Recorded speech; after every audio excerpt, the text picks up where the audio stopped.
Hey everyone! Welcome to Transformation Time. Every Thursday, I host an episode of either Transformation Time or Behind the Scenes.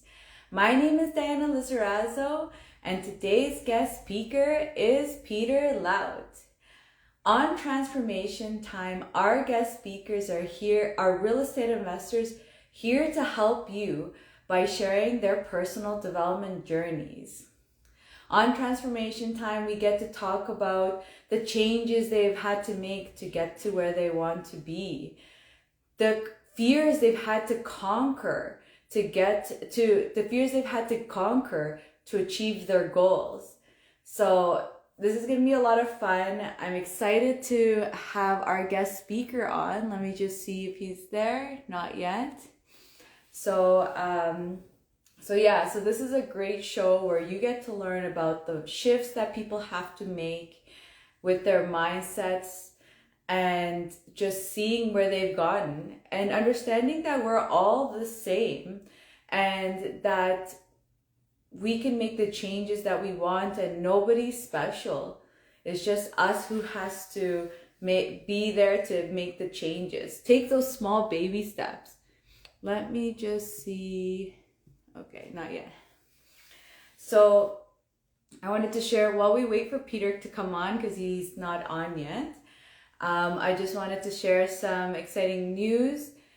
We're going to be, we have the challenge actually on Monday. So if you're feeling lost, depressed, and you don't know why, it's probably because you don't have the right goals. Something that's not motivating you, energizing you to take action and move forward. So if you're interested, get into my bio because you register, it's for free, and you get to learn what is your purpose in life, and like why you're wanting to do what you want to do, and actually make sure you're setting the right goal and you're setting that direction for yourself to make sure that you're setting yourself up so that you're going in the right direction. Because if you don't have that goal, if you don't know why you're doing what you're doing, you either won't have the energy to do it or you won't have that motivation to do it. So I encourage you all to go and get into my bio and register because it's free. It's 30 minutes each day, and then if you have questions in the evening, there's another 30 minutes where I'll help answer any questions you have, and you get a booklet. And by the end of that, you'll have defined your goal, or you'll at least know how to define your goal. So our guest speaker's here. Awesome. Let me get him on. Oh, Peter, if you are on your computer, you have to be on your phone.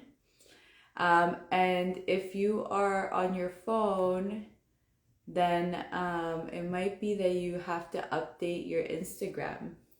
So if you can just do one of those, I'll wait for you here, no problems.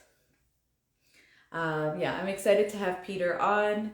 It's always great to hear people's personal development journeys and the changes they made, because I don't know about you, but I know at the beginning we always think, oh, it's easy for them. And it's just, we don't get to see the work that goes behind the scenes.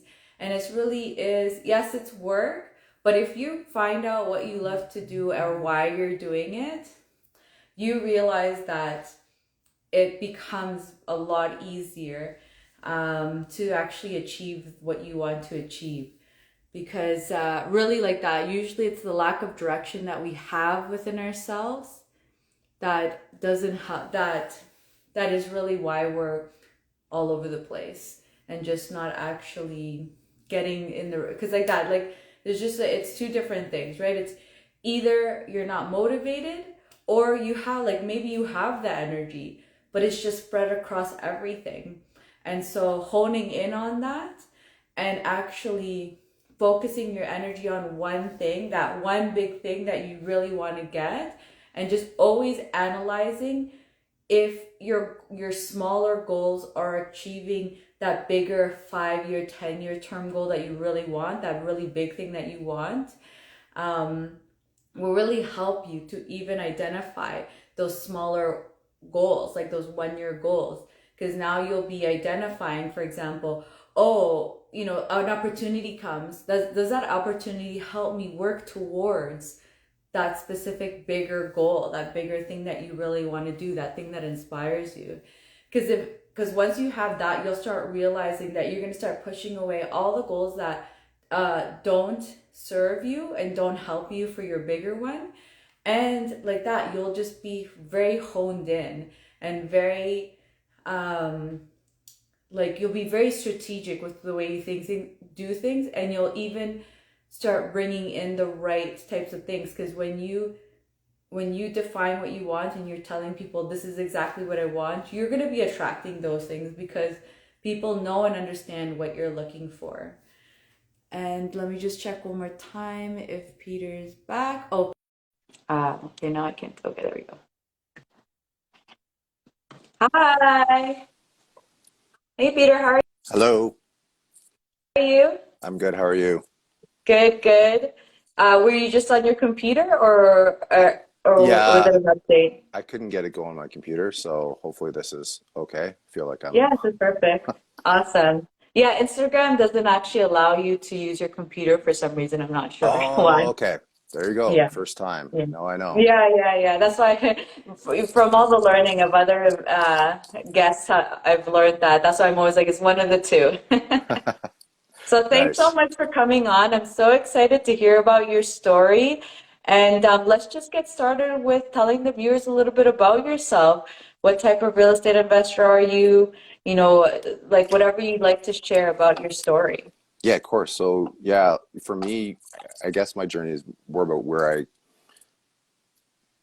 maybe originally is where I came from, but where I'm now is obviously very different, right? And Mm-hmm. I was 20 years in corporate world, corporate IT sales, and doing the right thing, but not really feeling it. I just having those Monday blues and all that kind of stuff that just add up over time, and thought you think you're doing the right thing, but then realize that um, there's it can be easier, and it is attainable. You just have to find it. So yeah, after 20 years doing that, I left the corporate world and I went to work for a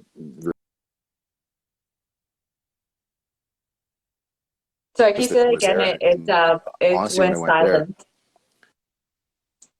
yeah, so I went to basically, I still was in IT, but I worked for became a good friend. He's an entrepreneur, and really kind of opened me up to a whole nother world, right? It's just once I freed myself from that corporate job, which I felt was, I felt that was the thing that was kind of helping me at the time. And then I thought, okay, it's holding me back. But it was really, at the end of the day, it was really me that was holding me back the whole time, right? Mm-hmm. But what it did, it freed up my, that biweekly paycheck, which was kind of the incentive to keep going, was really holding me back.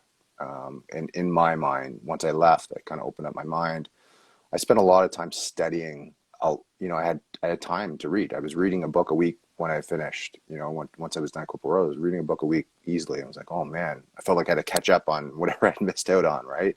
Um, I was listening to podcasts like literally 3-4 hours a day, realizing like, I was working all day and just feel like you're on. But then once I freed up that time, I made time for myself, right? And that was kind of maybe the biggest thing, was like realizing, to be helpful to others, you have to work on yourself first and strengthen yourself and come from a point of, learning and growing and knowledge. So yeah, that was kind of my biggest thing. And then yeah, in terms of real estate, where I dove into that, I kind of been doing it, since 2001.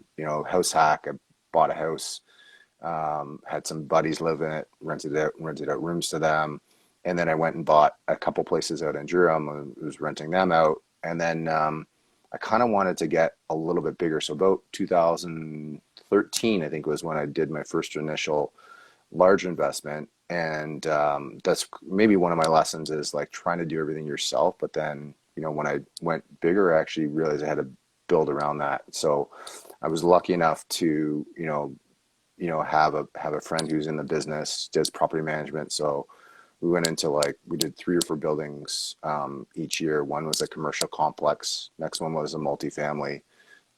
Next one was another multifamily. And then more recently, we did another one, 2018. So, yeah, like I think, part of it is that journey is just like learning about myself more importantly. And then, the real estate journey is still kind of going, right? Because I still feel like I'm learning a lot, but Mm-hmm. understanding more about, what I'm good at and what I can bring um, to that relationship or to that opportunity, um, is maybe bigger than anything, and not trying to do everything myself. Mm-hmm. Yeah, so many great points. I'm going to start with actually like that you kind of, it sounded like you felt a little lost in the corporate world. And I just wanted to talk a little more about that because I think a lot of us don't realize that we kind of just follow what we're told to do. And then it's like this, like these depressions or these kind of like lost feelings where you're like, I'm doing what I'm told to do, but I don't feel happy or I don't feel satisfied, right? It sounded like that's what you're going through, right?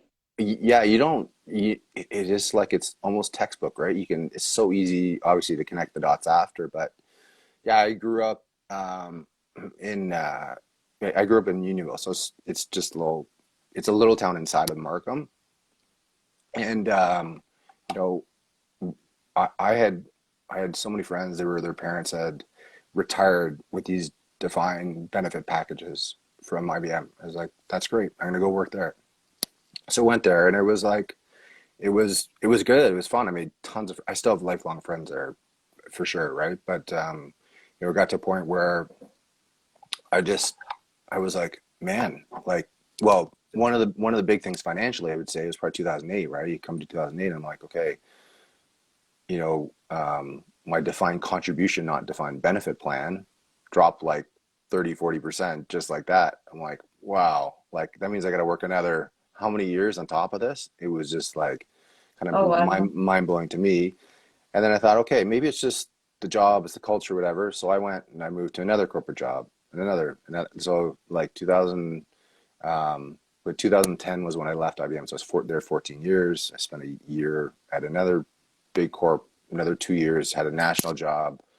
I was like, okay, well, if it's a national job, I got to come back local. So I worked somewhere local for a couple of years. And then it is the one that I felt the worst about, but it is what it is, right?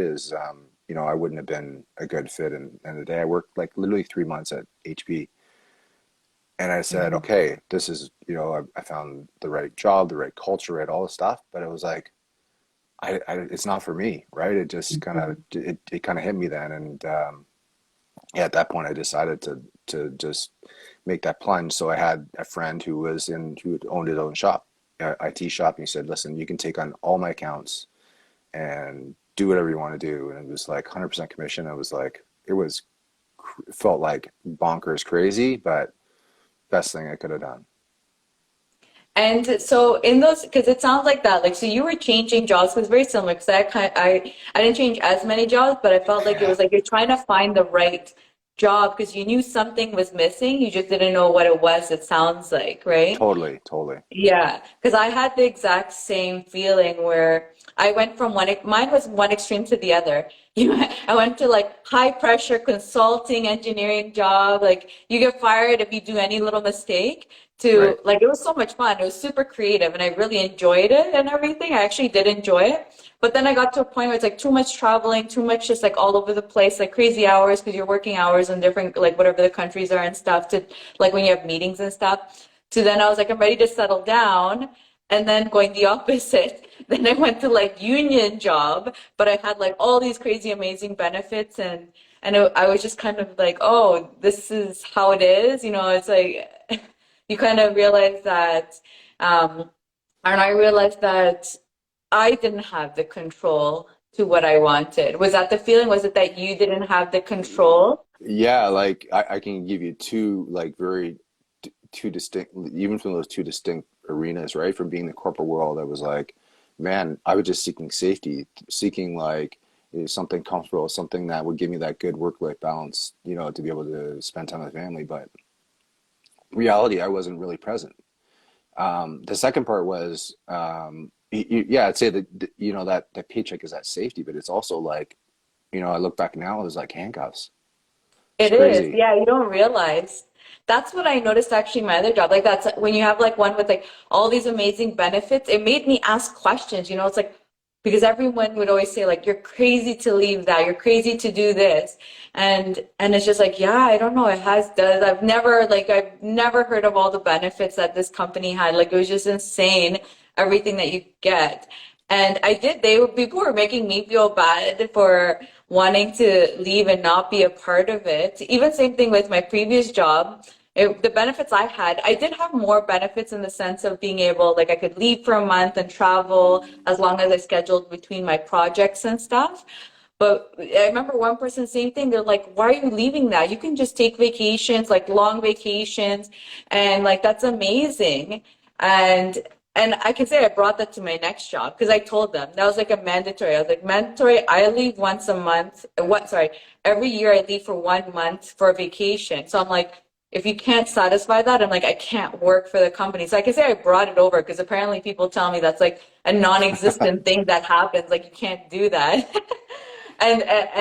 But it was just really crazy to like it's hard to pull out of that, right? Because you feel like you have all these amazing things or you feel they're amazing and that you shouldn't be leaving. But you have this problem of feeling that you're not really that happy and it's the lack of like control like that. Like you feel shackled to because it's like the benefits are good or like your pay is great, but it's just like but something else is missing. Yeah, you're definitely giving up something to get that, and you know, and it's not for everybody either, right? Like I would say, you know, like some people enjoy it or comfortable with it, then that's totally good too, right? For me, it just wasn't a fit, and like I don't believe like the amount of jobs. I think it was like 4 or 5 jobs in that 5 years, which I changed. I didn't miss one paycheck. Isn't that Hmm. crazy? Like, what am I doing? Like, at least give yourself a break, right? Like that was part of the Hmm. um, but yeah, now I don't honestly I don't feel like now I don't feel like I have to take a vacation either, right? We do take Hmm. time with family and all that and make sure we spend very focused time together, and that's maybe more important than like, you know, just feeling I got to get everything done so I can go away on vacation for a week. But Hmm. we love to travel too, so that's definitely something in our plans too. So yeah. Hmm. And so when you made that transition, because I mean, it's also very different to go from like that, the paycheck to basically, like you said, your work, oh my God, I forget what it's called, but like you're Yeah, paid on I was on commission. commission. Yeah, Yeah, yeah. yeah. That in itself is kind of a crazy transition if you're not used to that. Like how scary was it very scary for the first month or so to have to make sure that you have enough clientele or that you're doing what it is that you need to make sure you maintain that certain amount of money that you need? Yeah, I'd say there was kind of all that stuff, and I would say like it definitely there was like I could feel it, really feel it in my body. I was like, this is like I don't know what was happening, but yeah, I wanted to make Questioning it. yourself? Yeah, you want to make it as safe as possible. Funny thing is, like, what I said and what anyone always says is like you can always come back, right? Like this is the thing is like even if you make that choice to leave there's still, you know, whatever's going on in the economy and all that, if you're, you know, if you're a good worker and, you know, you find something you love to do, you can always go back to it as well, too, right? So, um, yeah, I guess to sort of answer your question about like the money part of it, I did have income properties that were already coming in. My wife is a teacher, so we had some income coming in.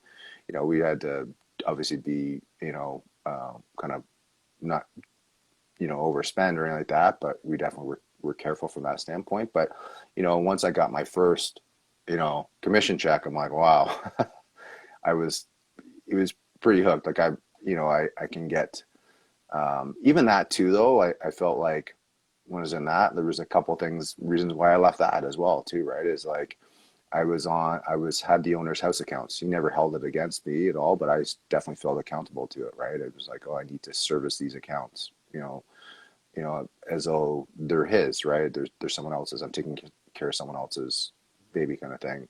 Hmm. So yeah, there's kind of you have to weigh it, I guess, right? And but you know, since 2015, I haven't had a paycheck, and it's a biweekly paycheck, and it's like I haven't missed it.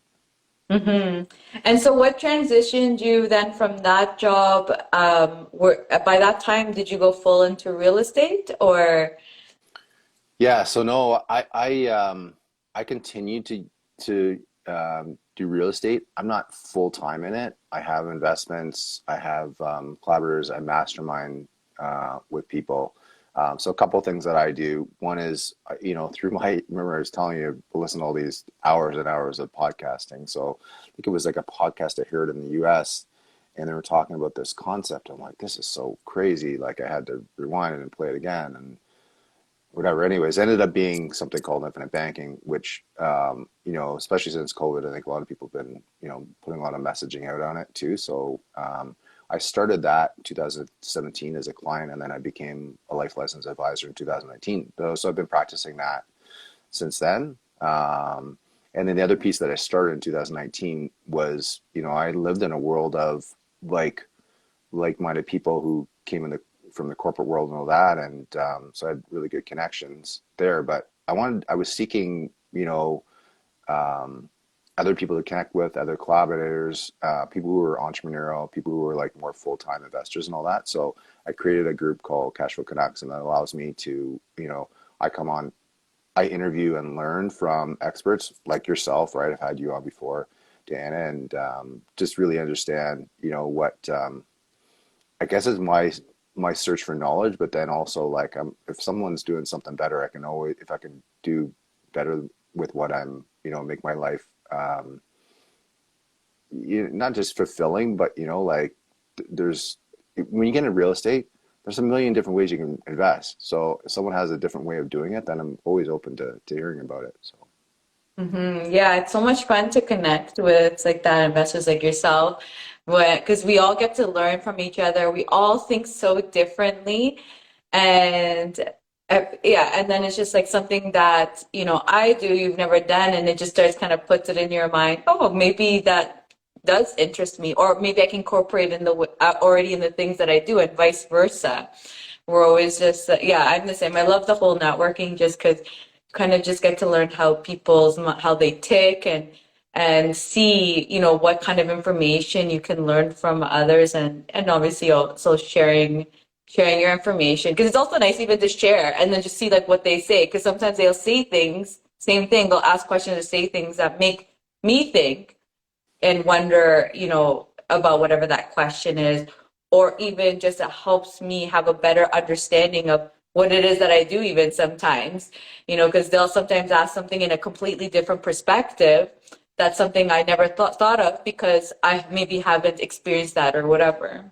for sure. And I feel like, so, I know you're into private lending, for example, right? And that was something that I kind of discovered on my own just through reading and podcasts. And I'm like, how do I do this? Whatever. And I definitely wasn't connected to the right people, but I kind of found a way to figure it out, right? And it worked for me. But if I had met you back then, I think it probably would have accelerated a lot more, right? Like knowing that you can use your, coming from using my I don't suggest this for everybody, but you can use things like your RSP, use your Lira, use your TFSA for private lending. Who even knew Mm-hmm. that? Like, the people who are selling you mutual funds and all that are not going to tell you that you can do that, right? But Mm-hmm. you can, right? It's a great option, lending with security, versus riding the roller coaster of, Bay Street, Wall Street. I don't Exactly, know. exactly. Yeah, 100%. And so while you're going through these journeys and even real estate, or actually, before I say that question, sorry. Um, so getting into real estate, what kind of skills did you have from your past that you kind of realized became kind of beneficial to you getting into real estate, becoming a real estate investor? Yeah, I think, you know, first more than anything, like it was the one thing I knew that I just like I had insatiable appetite to learn, right? And so that's one. I think that's always, you have to have some kind of passion or desire in order to follow something like that. In terms of my skill set, I'd say biggest piece for me is like being able to bring people together. So yeah, I'm not a real estate expert per se, but I can find the right people finding money, all those, you know, like what's the book Money People Deal, right? Like there's all those components as part of, you don't have to be all encompassing, but for me, it's like finding good partners that I can work with to Mm-hmm. to build, you know, good teams. And then, you know, what I'm focused on now is really about like, you know, how do we help other people do that? But I'm more like studying, building use cases, like, you know, not just the numbers behind it, but like, you know, looking at a joint venture agreement, right? You go into agreement, you know, what does that look like? You know, and more than anything, I look at, you know, what's the exit plan? Because I think that's more most important, you know, is like, okay, you put your equity into something. How safe is it? What's my return? But how do I get my money out? Right. Mm-hmm. Yeah, I completely agree. It's those things are important. And exactly, it's very true because I think a lot of us, and that's why I like asking the question, because a lot of people will think they'll come in and be like, "Oh, I can't get into it. I don't know anything about it." And it's so like there's so many transferable skills that you can bring into it that you didn't realize that you could use until you got into it. Like, you know, some of the things that you were saying, and even just like there's so many different ones. But then not only that, you know, it's like not only you have those transferable skills, but it's exactly what you're saying, like bringing the people together or finding the right people. Like you're saying, like know, like, and trust is like a huge thing, right? Making sure it's someone like the people you bring in that follow those kind of things. Yeah, absolutely. Yeah, and it's I mean it's a journey too, right? Like I think, you know, a lot of people think they're going in, they're going to hit a home run, but it's not. It's like just take your time, right? Real estate does have cycles too, and you know, it's more of a marathon than a sprint. You might luck out on the odd one, but like quite honestly, you have to just have that mindset of thinking long range. Completely agree with you, 100%. I think a lot of people, you know, get super motivated in real estate and just go in running.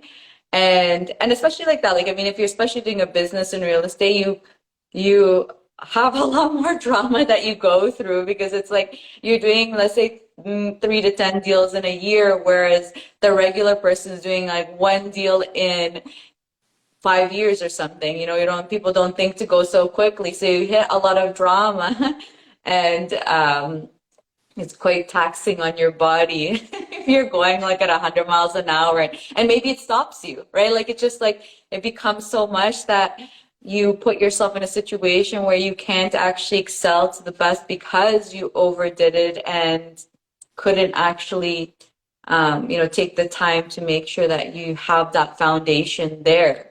Because I think it's like that, like the foundation really takes the most time.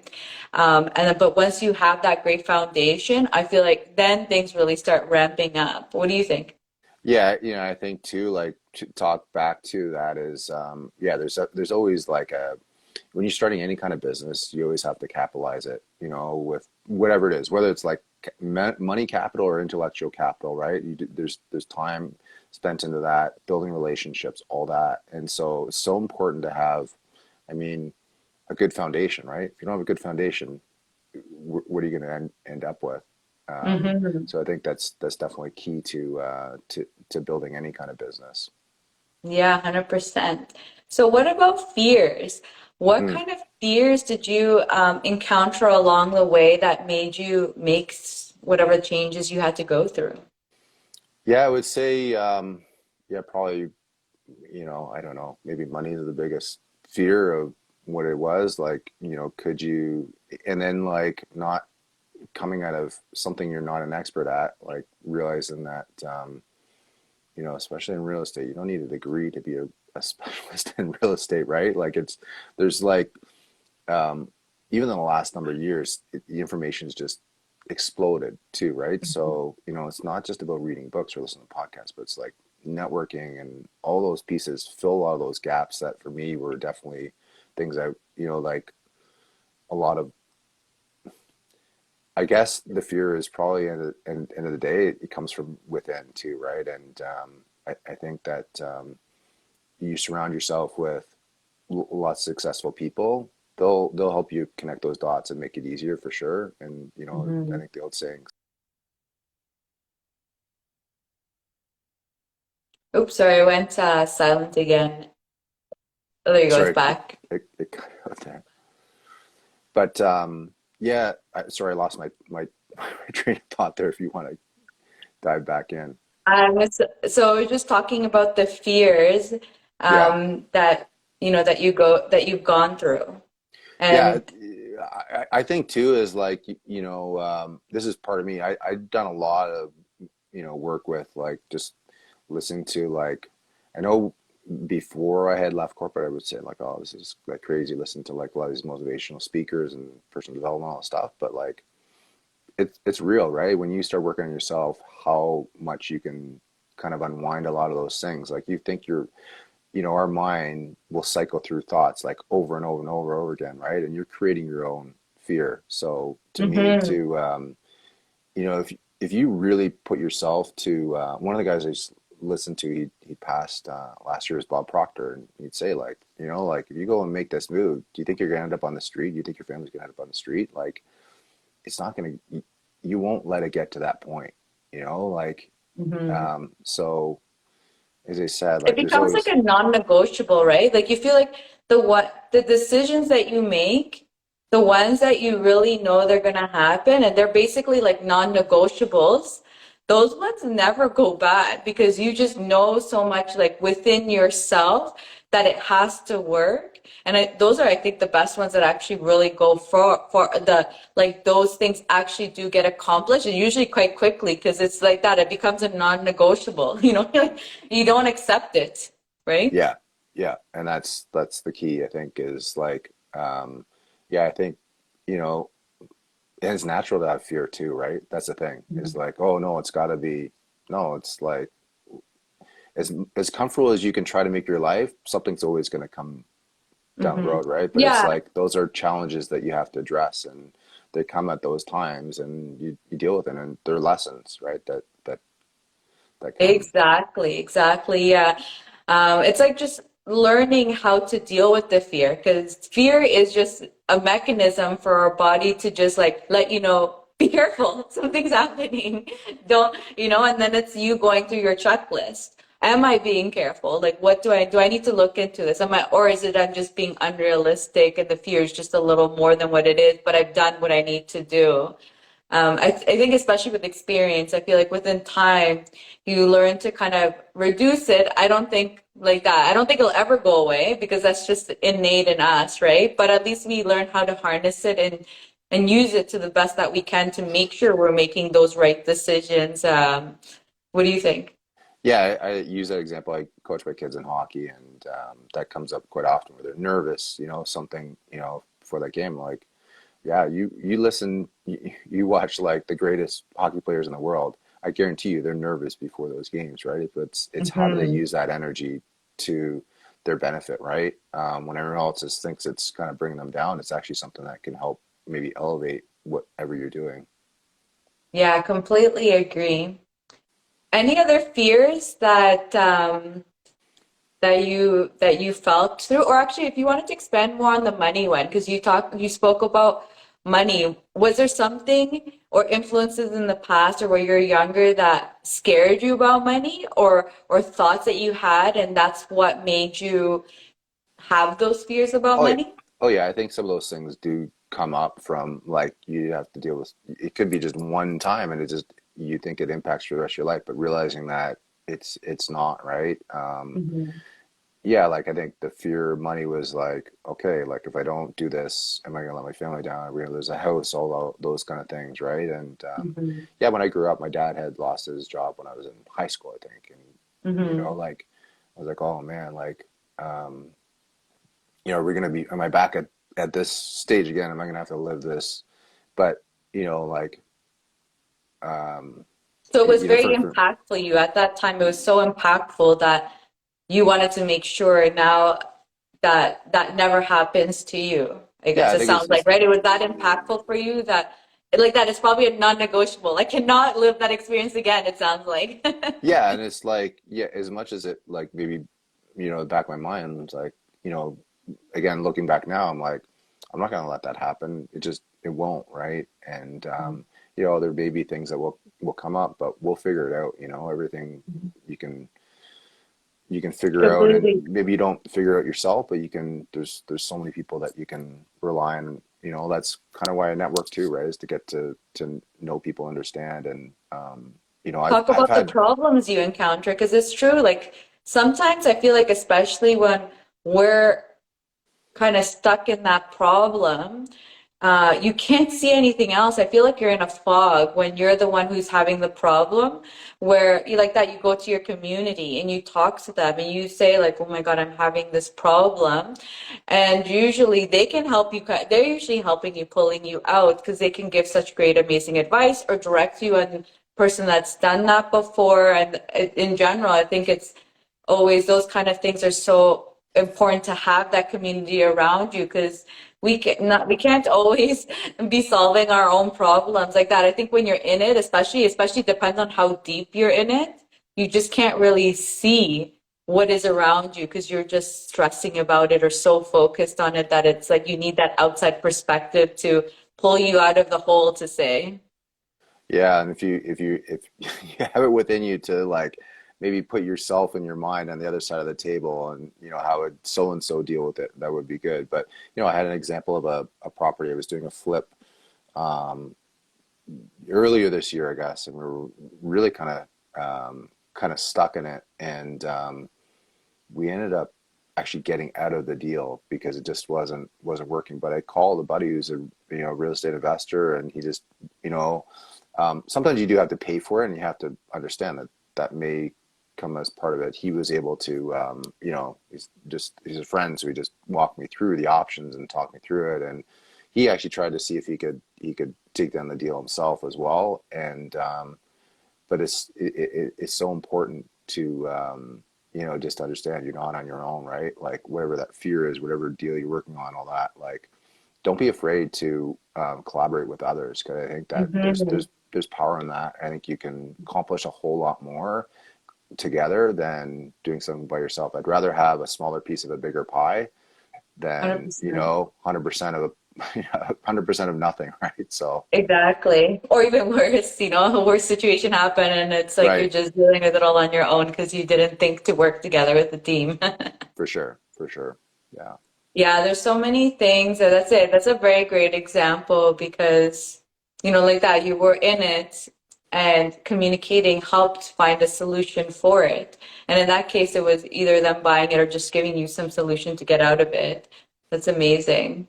Yeah, and you know, like now I'm working on a few different projects in real estate. I'm doing some flips, but I'm basically, you know, one piece of the puzzle. Got someone who's finding the flips, and another person who's doing the renos. Um, doing some, you know, we're starting, you know, some investing in multifamily as well. So I'm building like a really core team, and we just have people who kind of know what they can do, and then I'm always ready to bring in other people if we need to, right? Because that's kind of Hmm. my niche, is like finding people and understanding who we can do to make something, you know, something. At the end of the day, it's always got to be win-win, right? So like, how do we make it better for everybody? That experience.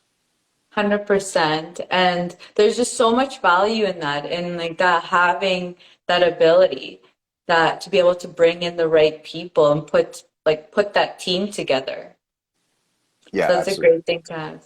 Absolutely. Yeah, and again, that goes back to like I was a guy who thought I didn't bring anything, but now I feel like I can maybe not be a, you know, I might not know the answer to that specific, you know, real estate question per se, but I can definitely get the right person involved to help drive Mhm. it. Exactly, exactly. And usually that's what it is anyways, is you want the experts to be helping solve, because I mean we can't all be experts in everything, sadly.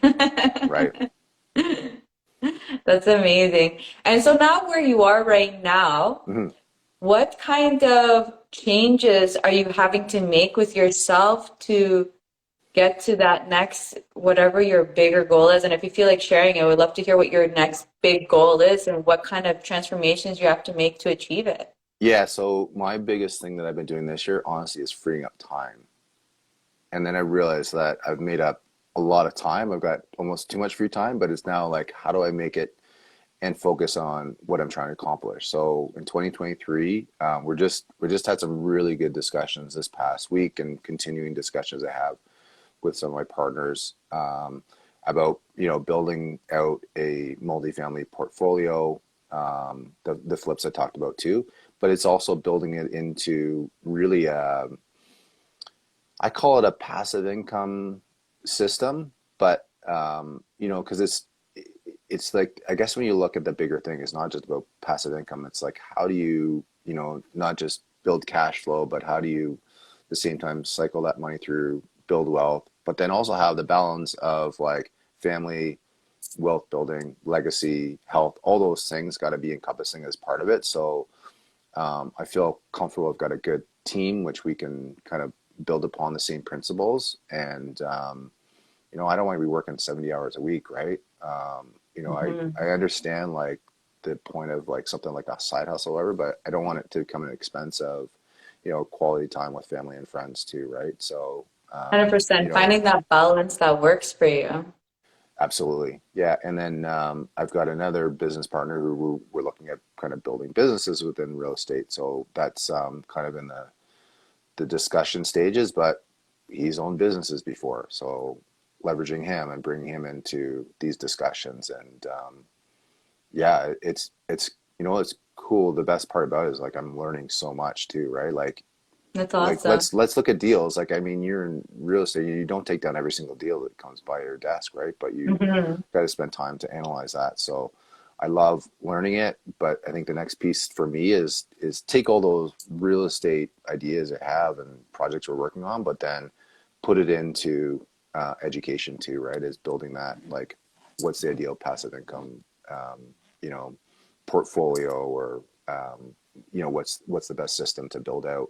But you got to build the best thing for you, but then also providing tools and use cases, all that kind of stuff to help people just to see, right? Hmm. And learn. Because I think now, like, you don't have to take them, you don't have to, as much as it's maybe better learning for yourself going through those experiences, but if someone can provide that content to you, and it may help you accelerate getting to your goal sooner.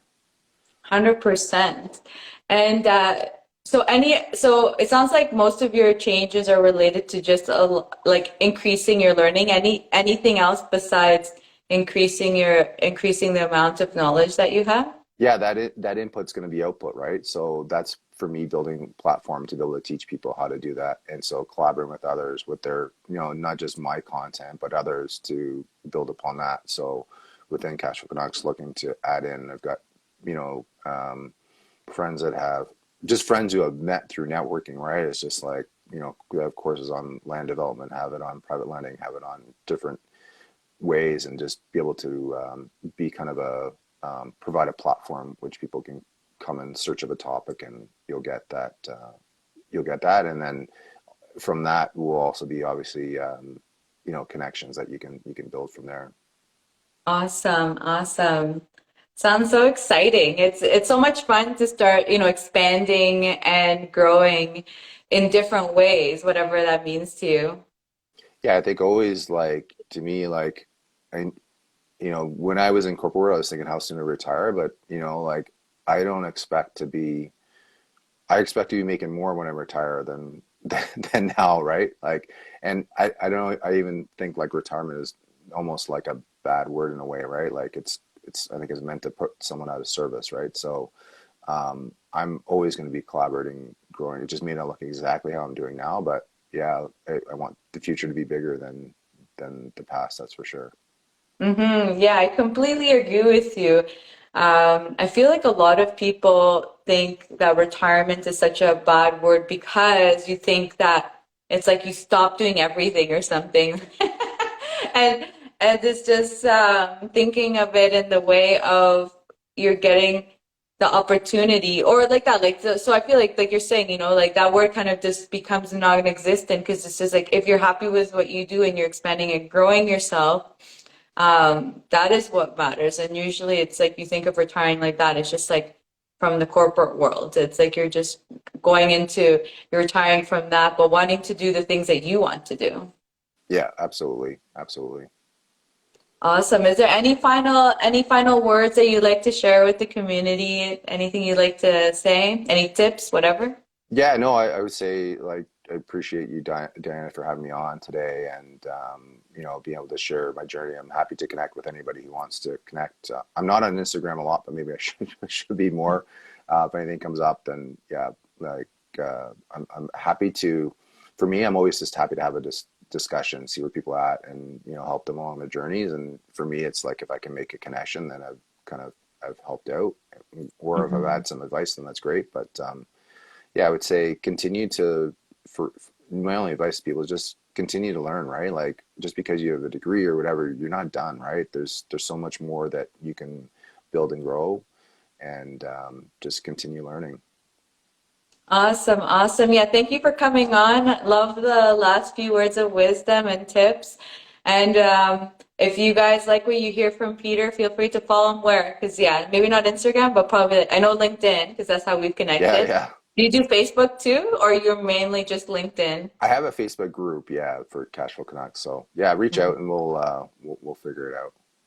Awesome, Yeah. awesome. Thank you so much for coming on. Thank you everyone for watching. I know we all got a lot of value. So if you like what you hear, follow me. If you love all the shows that I bring on, the information, same thing with Peter. If you like what you heard, feel free to follow him too.